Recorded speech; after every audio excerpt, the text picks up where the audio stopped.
Hi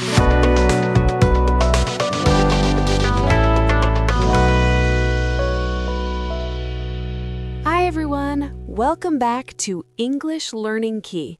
I'm Anna. And I'm David. Today, we're taking you through the entire experience of hosting a dinner party, from planning and shopping to cooking, welcoming guests, serving food, and post-party conversations, full of English phrases and real-life interactions for practice. That's right. A dinner party is a perfect situation to practice everyday English. Asking questions, giving instructions, making small talk, and being polite. Good morning. Wow, hosting a dinner party is exciting, but there's so much to prepare. Absolutely. It sounds fun, but it also requires some planning.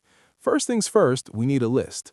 Guest invitations, menu planning, shopping, and deciding the seating arrangement. Yes, making a list always helps. It keeps everything organized and prevents last-minute stress. Did you check who's coming? Yes, 5 friends confirmed and a couple more might join. I also asked them to let me know if they're bringing someone else. What about you? Check. I also asked about dietary restrictions, vegetarian, gluten-free, and allergies. It's always important to ask in advance so everyone feels comfortable and safe. Exactly. Good hosts always think about their guests' needs. One of our friends is vegetarian, right? Yes, and another person avoids gluten, so we need to make sure we have some options for them too. All right, let's start with menu planning. What's the main course?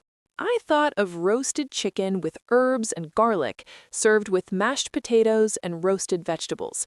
It's simple, delicious, and perfect for a dinner party. That sounds perfect. It's also something we can prepare ahead of time. What vegetables are you thinking about? Maybe carrots, zucchini, bell peppers, and onions. Roasted vegetables are colorful and very flavorful. Great choice. And for appetizers? Maybe bruschetta, stuffed mushrooms, and a cheese platter with crackers. Those are easy to serve and guests can snack on them while chatting. I love that idea. Appetizers are great because they keep everyone happy while the main course is cooking. Exactly. And we can arrange them nicely on serving plates so the table looks attractive. Now, let's think about drinks. Yes, we could serve red wine, sparkling water, and maybe a signature mocktail for people who don't drink alcohol. Good thinking. A mocktail makes the evening feel special without alcohol. Maybe something with lemon, mint, and sparkling water. That sounds refreshing. And for dessert? Something sweet and memorable. I was thinking chocolate lava cake and a fresh fruit tart.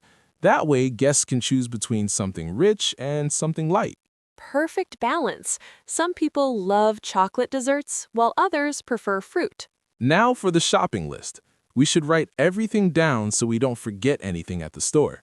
All right, let's see.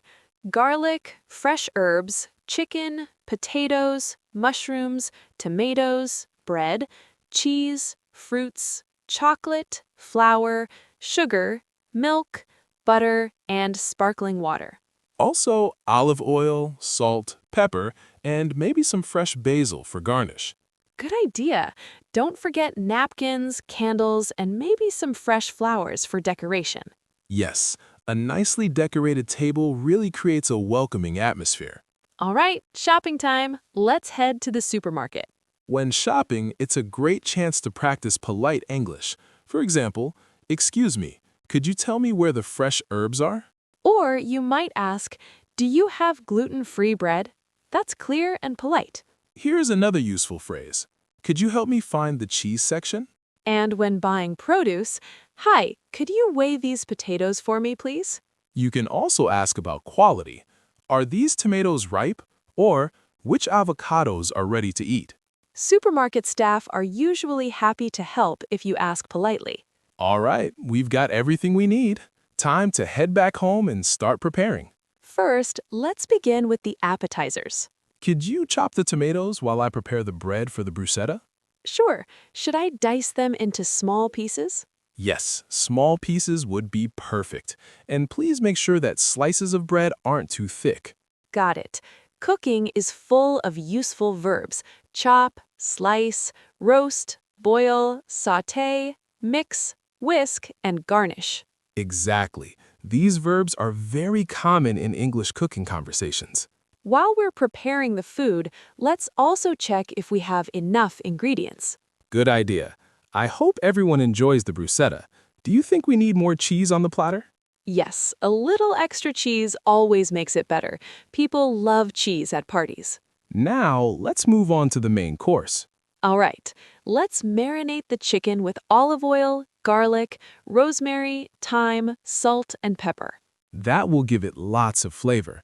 Could you mix the marinade while I clean the chicken? Sure, once it's ready, we'll rub the marinade all over the chicken. Now, let's preheat the oven. The chicken needs to roast for about 45 minutes. Good timing is important when cooking multiple dishes. Yes, and don't forget to baste the chicken halfway through cooking so it stays juicy. While the chicken roasts, we can prepare the mashed potatoes. I'll peel the potatoes and cut them into chunks. Great. I'll put a pot of water on the stove and bring it to a boil. Once they're soft, we'll mash them with butter, milk, salt, and a little pepper. That sounds delicious already. Now, let's prepare the roasted vegetables. I'll slice the carrots and zucchini. And I'll cut the bell peppers and onions. Then we'll toss everything with olive oil and herbs before roasting them in the oven. Perfect. Now it's time to start dessert preparation. Could you melt the chocolate for the lava cake while I prepare the tart crust? Of course, I'll melt it slowly so it doesn't burn. And please check the oven temperature. We don't want the cake to burn. Everything looks good so far.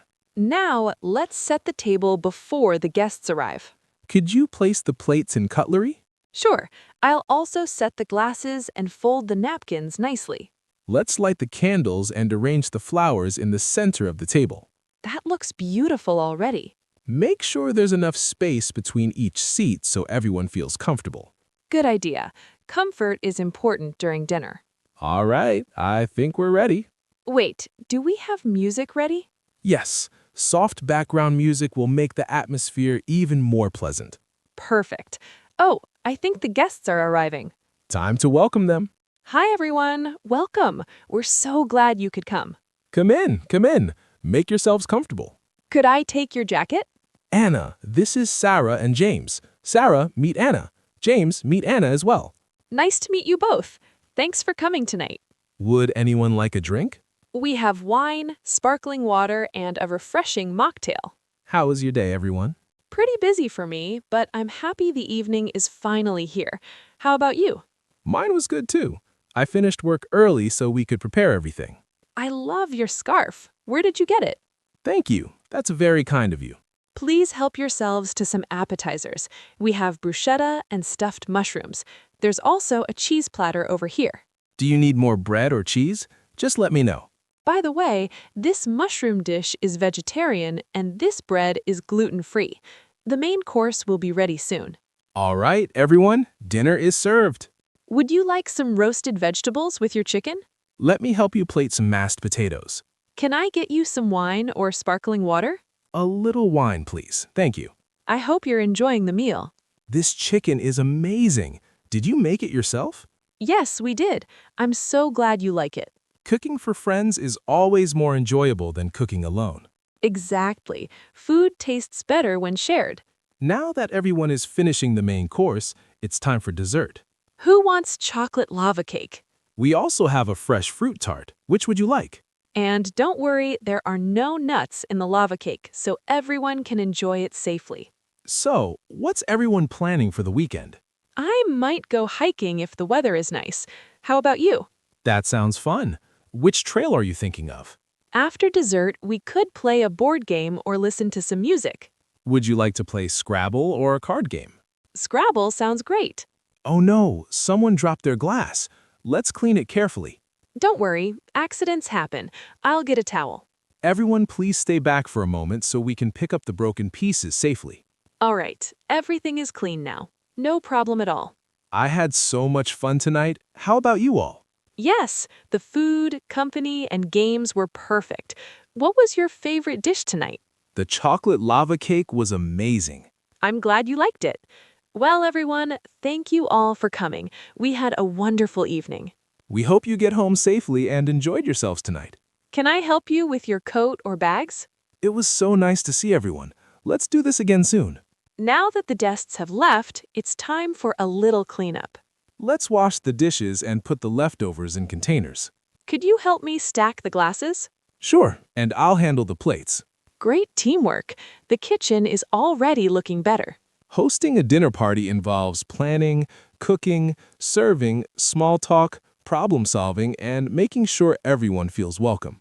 And it's also a great way to practice English, from greeting guests to offering food, pouring drinks, and chatting about hobbies and weekend plans.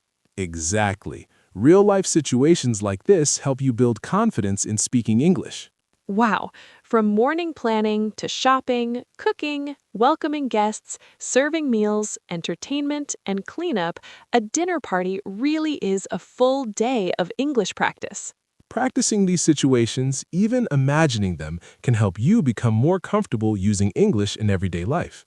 If you enjoyed this episode, don't forget to hit the like button, subscribe to English Learning Key, and click the bell icon so you never miss a new podcast. Thanks for spending the day with us hosting a dinner party. Keep practicing English